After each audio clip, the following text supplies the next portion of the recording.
Hi friends, నా పేరు Madhu. Welcome to me Madhu Kiran channel.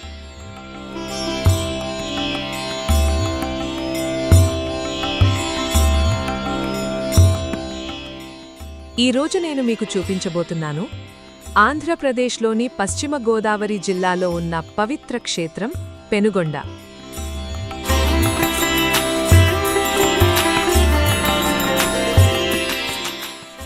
ఆర్యవైశ్యుల ఆరాధ్య దైవం శ్రీ వాసవి కన్యకా పరమేశ్వరి అమ్మవారి జన్మస్థలం. ఇక్కడి ఆధ్యాత్మిక వాతావరణం, అద్భుతమైన గోపురాలు, ఇంకా పెరవలి సమీపంలోని భారీ విగ్రహం భక్తులను మంత్రముగ్ధులను చేస్తాయి.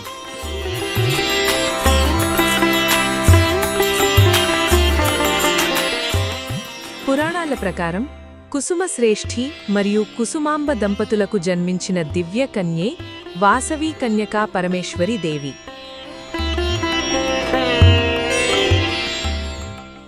అహింసా మార్గాన్ని ప్రపంచానికి చూపించిన దేవిగా భక్తులు అమ్మవారిని భావిస్తారు.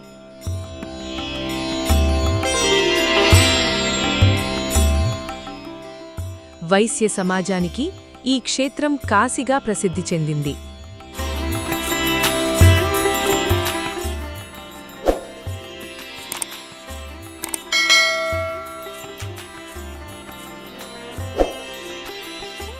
పెనుగొండలోని ఈ ఆలయం అద్భుతమైన శిల్పకళతో నిర్మించబడింది. ఎత్తైన రాజగోపురం, విశాలమైన ప్రాంగణం, శాంతిమయమైన ఆలయ వాతావరణం ప్రతి భక్తునికి దైవానుభూతిని కలిగిస్తాయి.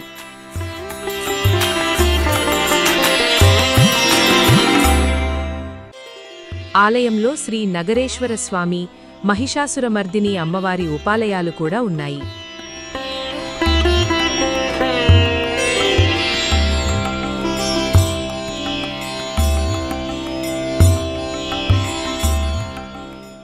ఇప్పుడు మనం చేరుకున్నాం ఆలయంలోని ప్రత్యేక ఆకర్షణైన మిర్రర్ రూమ్ దగ్గరకు.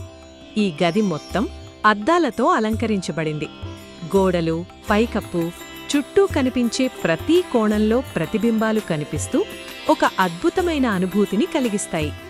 మిర్రర్ రూంలో నిలబడి చూస్తే అమ్మవారి రూపం ఎన్నో ప్రతిబింబాలుగా కనిపిస్తుంది. ఇది భక్తులకు ఒక దివ్యమైన అనుభూతిని ఇస్తుంది. రాత్రి సమయంలో లైటింగ్తో ఈ గది మరింత అద్భుతంగా కనిపిస్తుంది. ప్రతి మూలలో మెరిసే ప్రతిబింబాలు భక్తులను మంత్రముగ్ధులను చేస్తాయి. ఇక్కడికి వచ్చిన భక్తులు కేవలం దర్శనం మాత్రమే కాదు, ఈ మిర్రర్ రూమ్ అందాలను కూడా ఆస్వాదిస్తారు. ఆధ్యాత్మికతతో పాటు ఆధునిక అలంకరణ కలిసిన ఈ ప్రదేశం పెనుకొండ ఆలయానికి ప్రత్యేక గుర్తింపును తెచ్చింది. మీరు కూడా ఒకసారి ఈ అద్భుతమైన ప్రదేశాన్ని సందర్శించండి.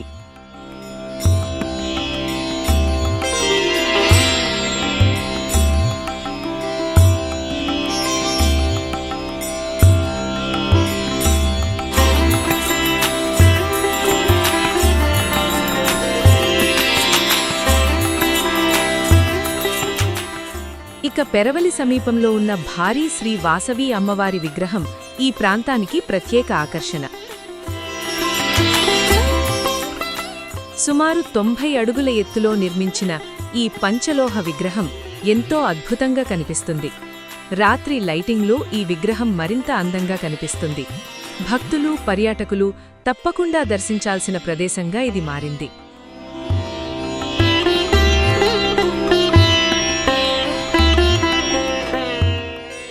ఆలయంలో జరిగే పూజలు, హారతులు, నిత్య అన్నదానం భక్తులకు అపూర్వమైన ఆధ్యాత్మిక అనుభూతిని ఇస్తాయి.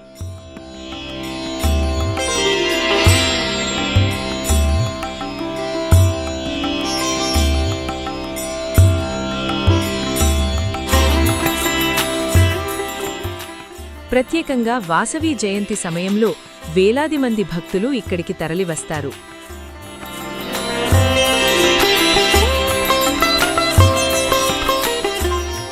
పెనుగొండ, తాడేపల్లిగూడెం మరియు తణుకు ప్రాంతాలకు సమీపంలో ఉంది. రోడ్డు మార్గం ద్వారా చాలా సులభంగా చేరుకోవచ్చు.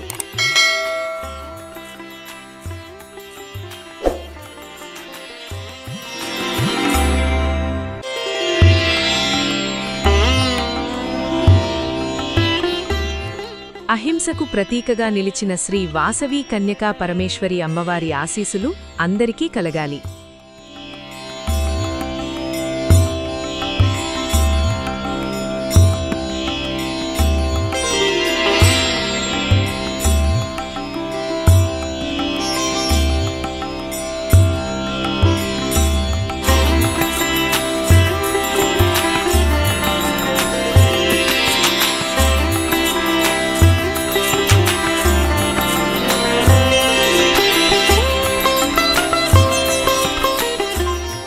ఈ వీడియో మీకు నచ్చితే లైక్ చేయండి, షేర్ చేయండి.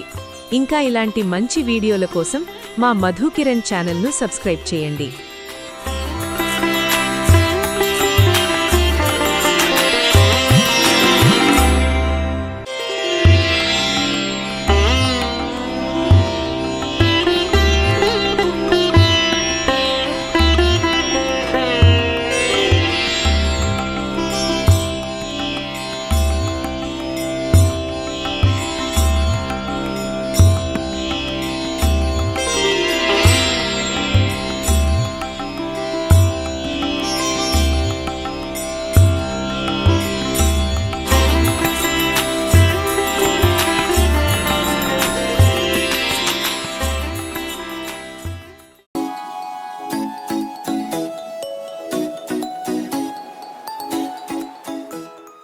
ఆంధ్రప్రదేశ్లో తీపి వంటకాలంటే గుర్తొచ్చేది పోతరాజు లడ్డూ, బొబ్బట్లు మాత్రమే కాదు.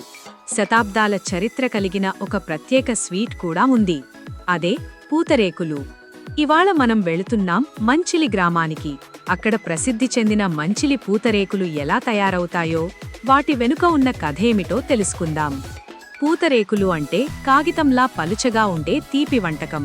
బియ్యపు పిండితో తయారయ్యే ఈ స్వీట్లో నెయ్యి, బెల్లం లేదా చక్కెర కలిపి రుచిని మరింత పెంచుతారు.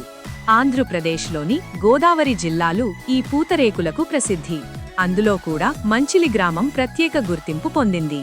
పూతరేకుల తయారీ ఒక కళ అని చెప్పాలి. వేడి మట్టి పాత్రపై ఒక ప్రత్యేకమైన గుడ్డతో బియ్యపు మిశ్రమాన్ని రాస్తే కేవలం కొన్ని సెకండ్లలో పలుచని రేకులా తయారవుతుంది. ఆ తర్వాత నెయ్యి, బెల్లం పొడి లేదా చక్కెర వేసి మెల్లగా మడత పెడతారు. ఇదే మనకు కనిపించే పూతరేకులు. మంచిలి పూతరేకుల ప్రత్యేకత ఏమిటంటే ఇవి పూర్తిగా చేతిపనితో తయారవుతాయి. రుచి మాత్రమే కాదు, సంప్రదాయాన్ని కూడా ప్రతి ముక్కలో నిలబెడతాయి. మీరింకా రుచి చూడకపోతే ఒకసారి తప్పకుండా ట్రై చేయండి. ఈ వీడియో మీకు నచ్చితే లైక్ చేయండి, షేర్ చేయండి.